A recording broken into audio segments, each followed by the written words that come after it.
In the stillness of the desert, a caravan passed by a forgotten well. Thirst led them to water, but what they found was far greater. A young boy, radiant even in sorrow, was lifted from the darkness. It was Yusuf, peace be upon him. They saw in him not prophecy, but prophet. So they sold him, a child of purity traded for a handful of coins. Yet what they saw as a transaction, Allah had written as transformation. For the journey of a prophet often begins where human dignity ends.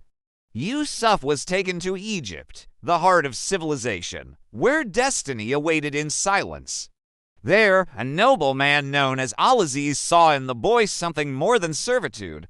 His calmness, his light, his grace, they were unlike anything he had ever seen. Turning to his wife, he said, "Treat him well. Perhaps he will benefit us, or we may adopt him as a son," and thus the boy who had been cast away by his brothers was welcomed into the home of power.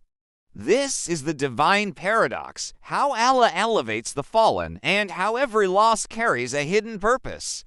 In Al-Aziz's house, Yusuf grew not only in stature, but in wisdom. The same patience that carried him through betrayal now became the foundation of his strength. Allah's favor shone upon him, his beauty reflected purity, and his presence brought peace. But as Yusuf matured, his light began to test those around him.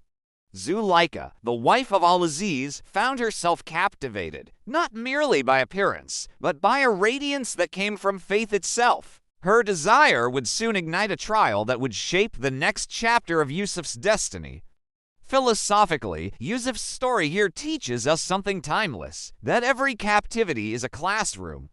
Every setback, a preparation. The hands that sold him could not sell his purpose.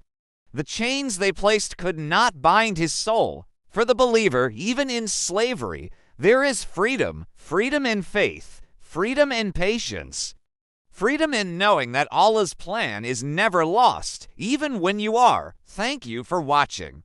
Subscribe for the next episode, The Temptation and the Trial, Yusuf in the Palace of Zuleika.